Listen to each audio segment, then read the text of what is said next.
자, 양치질을 제대로 안 하면 췌장암 위험이 좀 높다고 하는데요. 그게 한번 어떤 뉴스인지 한번 보겠습니다.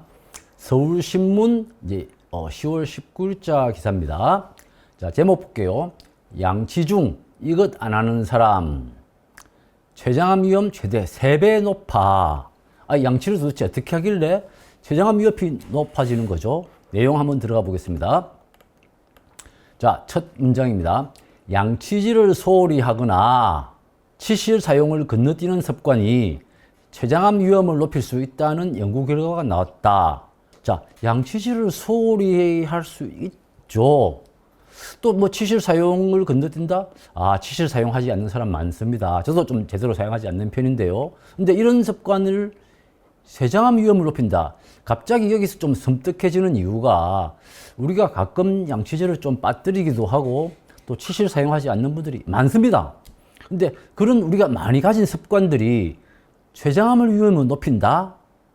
이거는 우리가 좀 따져봐야 됩니다.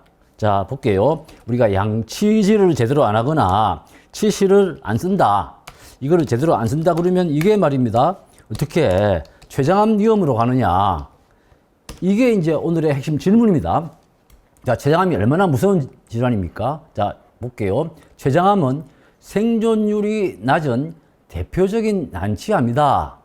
따져볼게요. 국가암정보센터에 따르면 2018년에서 2022년 기준 췌장암의 5년 상대 생존율은 16.5%에 불과하다.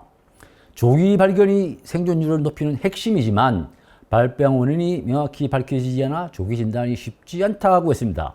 자, 췌장암이 위험한지는 우리가 다들 잘 알고 있습니다. 뭐 10대 암 중에서 뭐 생존율이 제일 나쁜데요. 어쨌든 양치질을 소홀히 하면은 췌장암 위험이 높아진다는 것은 좀 섬뜩하게 하는 이제 그런 기사라서 도대체 왜 이런 기사가 나왔는지를 좀 더 따져봐야 되겠습니다. 그래서 그 근거를 보면은 미국 뉴욕 의대 연구팀은 최근 이 입속 미생물군이 췌장암 발병과 연관되어 있다는 사실을 규명했다. 이 미국 의대에서 연구를 한 거네요. 이 연구에는 성인 12만 2천 명이 참여했으며 연구진은 이들의 침 샘플을 채취해서 미생물 유전 정보를 장기간 추적 관찰했네요. 이번 연구 결과는 국제의학학술지 자마 종양학 온라인판에 실렸다고 합니다. 자, 그러면 이제 검증해야죠. 이 국제의학학술지 자마 종양학 제가 찾아놨습니다. 요겁니다. 자, 이거 뭐 제가 다 보지는 않겠지만은 자마는 이 신뢰 등급이 굉장히 높습니다. 뭐 별 5개 치면 별점 5개를 다 줘도 됩니다. 이런데 실린 논문이라면 우리가 그 근거는 충분히 있다라고 확인할 수 있기 때문에 이거는 상당히 높은 근거를 가지고 있다라고 보시고요. 그러면 이제 뉴욕 팀이 연구를 했는데 자, 12만 2천 명을 갖다가 오랫동안 관찰한 거죠. 그만큼 이제 신뢰도가 높은 건데 연구 방법이 침을 샘플을 채취해가지고 이 안에 어떤 미생물이 얼마나 살고 있나를 오랫동안 관찰했다는 겁니다. 침만 가지고 어떻게 이 췌장암이 있냐를 알 수 있을까? 뭐 봐야죠. 약 9년 동안 이제 추적 관찰했는데요. 참가자 중에서 445명이 췌장암 진단을 받았다고 하네요. 자, 연구팀은 췌장암 환자군과 건강한 대조군의 구강 미생물을 비교한 결과 특정 세균과 곰팡이의 조합이 췌장암 발병 위험과 뚜렷한 연관이 있다는 사실을 밝혀냈다. 자, 요겁니다. 자, 445명이 췌장암이 걸렸다는 거죠. 비율이 좀 높아 보이는데 어쨌든 자, 이 안에 있는 미생물을 비교를 해보니까 지금 핵심이 이겁니다. 이 세균, 어떤 세균이 있고요. 또 어떤 곰팡이가 있는데 이 곰팡이가 결국 췌장암을 하고 연계가 된다. 이걸 밝혀냈다는 거죠. 그럼 다시 질문이 입속에 있는 어떤 세균이 특정한 세균이 있을 수 있고 또 특정한 곰팡이가 있는지 모르겠지만 이게 어떻게 저 밑에 있는 췌장암과 연결될지 모르겠지만 하여튼 밝혀냈다는 거예요. 이게 도대체 어떻게 그렇게 되냐? 그리고 도대체 어떤 미생물이 문제가 되냐라는 것들을 이제 확인해야 되는데요.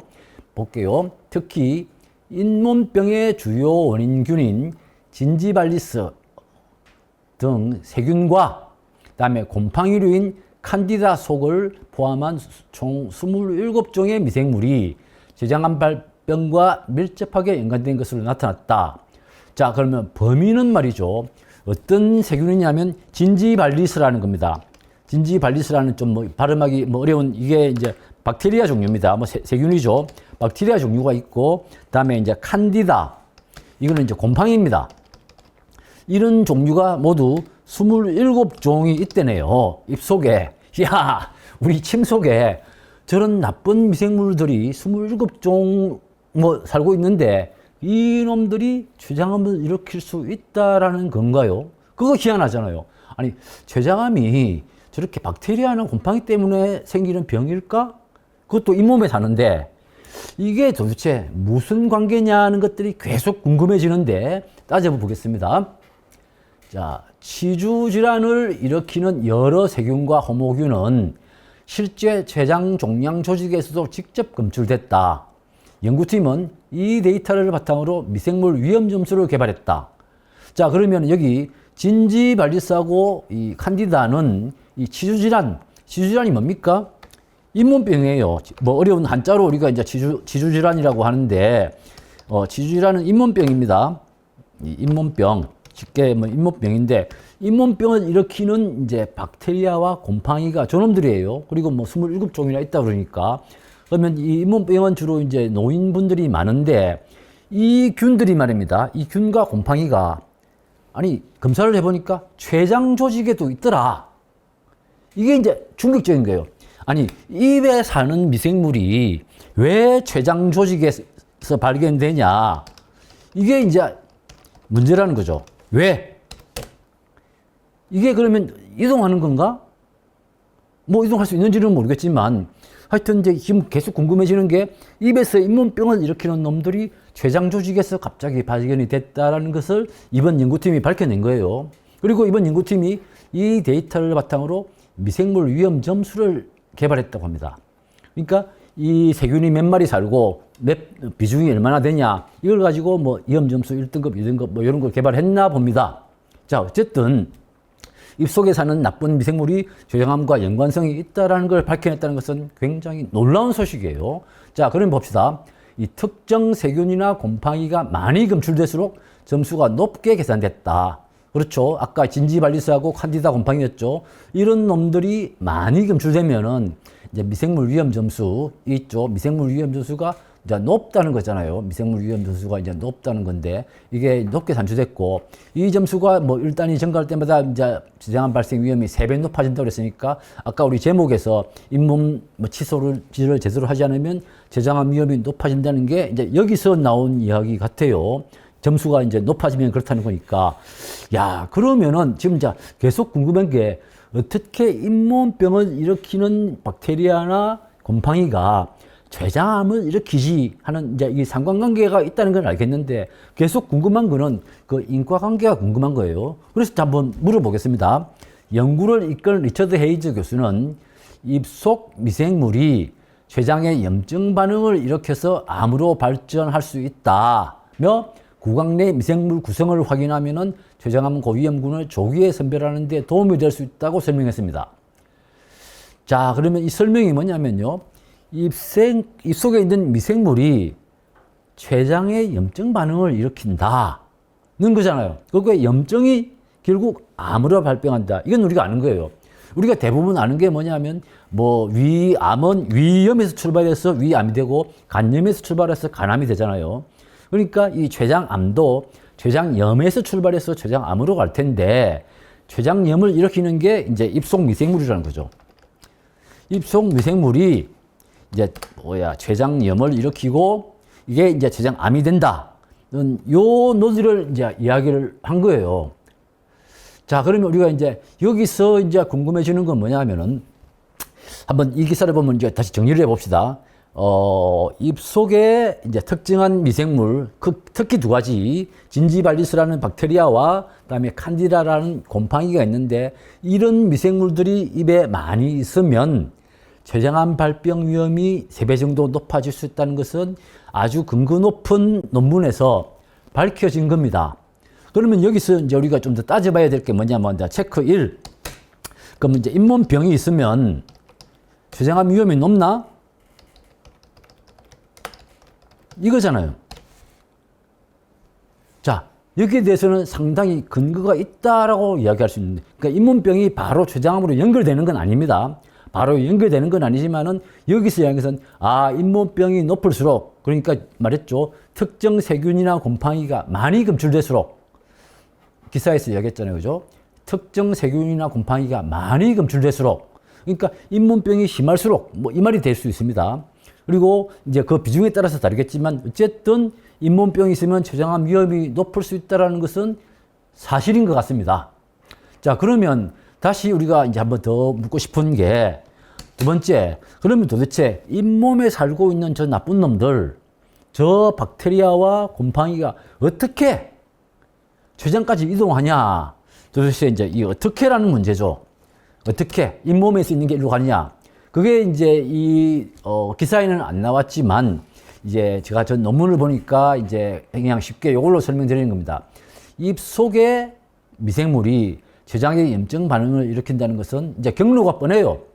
입 속에 있으니까 이것은 결국 소화기를 통해서 가서 췌장까지 어떻게 연결되는 그런 고리가 있는데, 그 고리에 대해서는 우리가 명확하게 밝혀내지를 아직 못했습니다. 어떤 경로로 어떻게 췌장에 이르러서 어떻게 췌장염과 췌장암을 일으키는 밝혀내지는 못했지만, 어쨌든 이게 연관성이 있다라는 것들에 대해서는 이번 논문에서 이렇게 밝혀낸 겁니다. 자, 그러면 우리가 이제 다른 기사에서 많이 보죠. 뭐 피 한 방울로 무슨 암을 찾아내고, 조기 진단입니다. 또 침 한 방울로 무슨 뭐 암을 찾아내고 하는 이런 기사들을 많이 보셨죠. 요겁니다. 여기서 이 연구를 한 이유는 미생물 위험 점수를 개발했다고 했잖아요. 그러니까 우리가 췌장암을 조기 진단하기가 참 어렵습니다. 저 속에 숨어 있고 증세도 별로 없어서 어려운데, 이번 연구의 의미는 뭐냐면은 침 속에서 뭔가 췌장암을 일으키는 요인을 먼저 발견하면은 그걸 가지고 췌장암을 조기 진단할 수 있지 않느냐라는 그런 연구예요.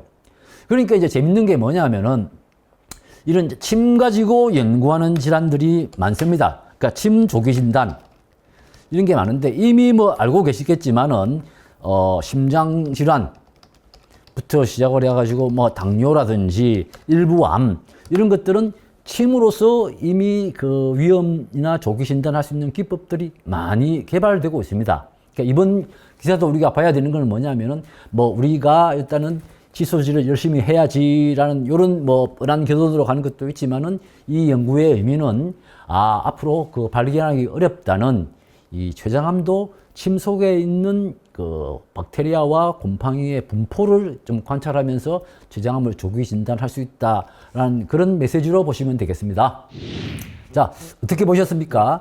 이 잇몸 안에 진지발리스나 이 칸디다 같은 이제 박테리아 곰팡이가 있으면은 췌장암 위험이 높다는 건데요. 그러면 이제 제목에서 이야기를 했잖아요. 제목에서 양치 중 이걸 아는 사람. 그러면 이게 이제 더 연관성을 가지려면은 도대체 진지발리스나 칸디다 같은 이런 놈들이 어떻게 우리 잇몸에 생기는지를 우리가 이제 좀 따져봐야 되는데요. 그게 바로 이렇습니다. 건강한 사람, 그러니까 칫솔질을 잘하는 사람 또는 치실을 사용을 잘하는 사람은 잇몸에 진지발리스나 칸디다가 별로 없습니다. 깨끗해요, 비교적. 근데 양치질을 잘 안 하거나 이 치실을 제대로 사용하지 않으면 진지발리스나 이 칸디다 같은 이런 27종의 나쁜 미생물들이 번식할 가능성이 높다는 거예요. 무슨 말씀인지 알겠죠? 그래서 양치질을 우리가 꼼꼼하게 해야 되는 이유가 이런 나쁜 미생물들이 입 속에서 번식하지 않도록 아예 막아주는 역할을 하는 거고, 이게 말입니다. 제가 아까도 말씀드렸지만 췌장암뿐만이 아니라 다른 질병들 또 침에서 생긴 미생물들이 다 넘어가서 염증을 일으켜서 생긴다는 것들이 연구가 계속 밝혀지고 있습니다. 그러니까 췌장암뿐만이 아닙니다. 다른 질병들도 그렇다는 것들이 계속 밝혀지고 있기 때문에 우리가 칫솔질에 대해서, 특히 치실질에 대해서 더 신경을 써야 되는 이유가 바로 오늘 이 기사로 좀 확인할 수 있겠습니다.